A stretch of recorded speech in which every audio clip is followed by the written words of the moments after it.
Hello everyone, my name is Ian Bush, and I'm going to tell you today why Dungeons & Dragons is an awesome game and why you should play it. Dungeons & Dragons is the world's first fantasy role-playing game, but it's just so much more than that. Dungeons & Dragons is my favorite game of all time.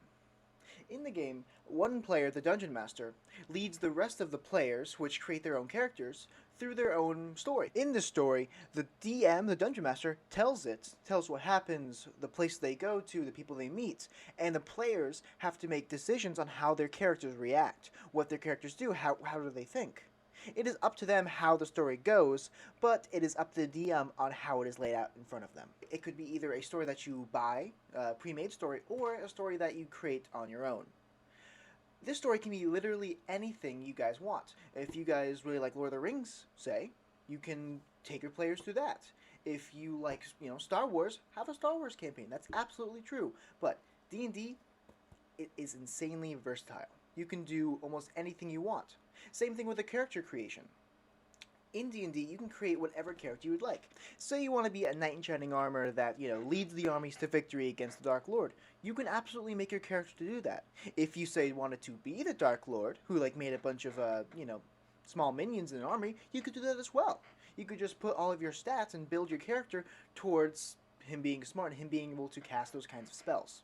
You may build your character to do something great and summon an army, but you can't just do it. You can't, with the snap of your fingers, just summon it. There has to be some challenge to it, and that is where the dice come into play.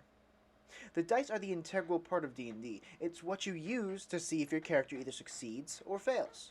Say if you wanted to punch a man in the face, or a woman, you could roll a d20 for it. If you roll high enough, like I just rolled a 19, you would succeed. If you rolled a 3, however, you would miss. That adds a challenge in the game aspect to the game itself. Now I know what you're probably thinking. D&D isn't for me. It's for nerds who read the entire Lord of the Rings saga or books and played video games all day. Well, I mean, case in point, but I'm guessing if you're thinking that, you haven't actually played the game or tried it out.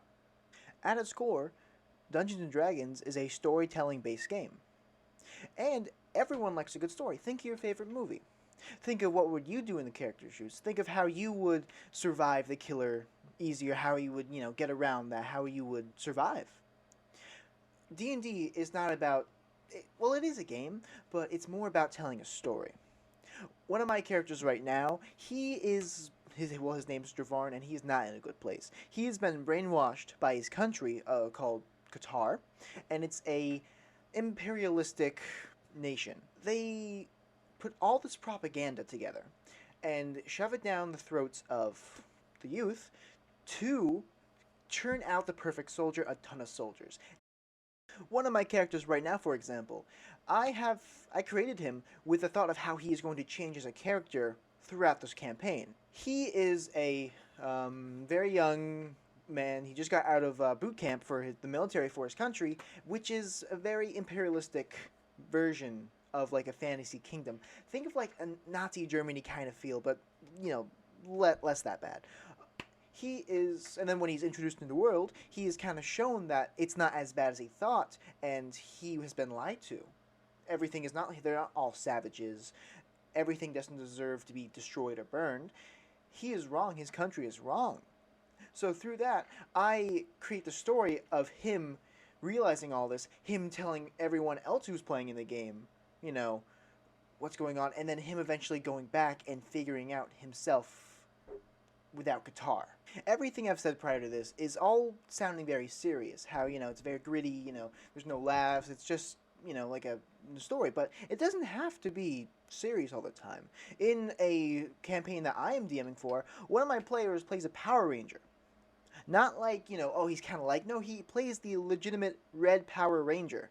And it works well. I have another player that plays a half Tiger Man, another who plays Aang from the last Avatar. I have a character who plays Frozone from The Incredibles. That's not serious, right? D&D is one of the funniest things I have ever played. I have never laughed harder while playing D&D. It is the number one place to make inside jokes or have fun with your friends, either online or in person. In the past, D&D was played on a table in person. with everyone meeting at at a certain time, at a certain place, usually around like once a month or once a week if you're lucky. But because of the pandemic, we've kind of had to change it up. But it's a lot easier than you might think. Online, I use Discord for some of my calls for D&D. I also could use Zoom if I wanted to. We can also FaceTime. It's super easy to get together online. Even if you don't have anything physical, you can also play online as well with dice. You don't need physical dice. You can look into Google, say, Google, roll 5d6. It'll roll the dice in front of you, and you're set.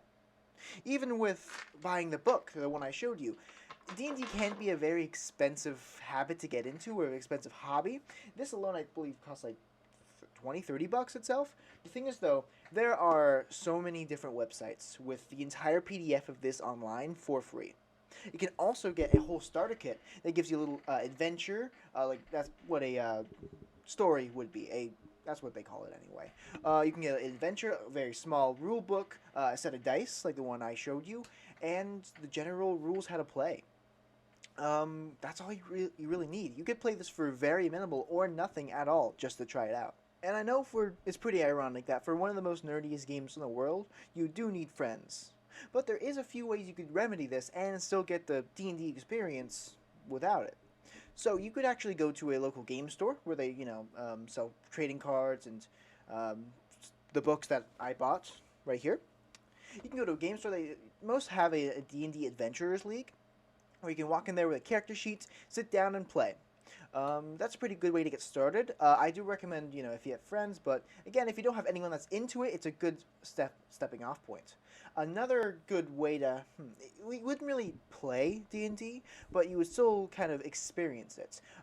There are so many, like an insane amount of D&D podcasts out there. Podcasts that stream a whole D&D campaign. Two of my favorites is NADPOD, standing for Not Another D&D Podcast, and Dimension 20. Both of those are good for veteran D&D players and for people who just want to listen to it. Both of those podcasts have people who are stand-up comics, professional writers, things like that. So it's very top tier. Honestly, I listened to NADPOD, and it made me rethink of how I play D&D myself. It's just so funny. There's 3 characters in it. There is a hick wood elf, a boy scout paladin, and a very beefy guy who thinks he's a dwarf. Regular size, but just a guy. All in all, D&D is an awesome game, and I love it to death. I just hope after watching this, you'll at least just give it a shot. Listen to a podcast maybe. Check out, just flip through the book maybe. Just give it a try. I promise you, you're gonna like it more than you thought. Thank you.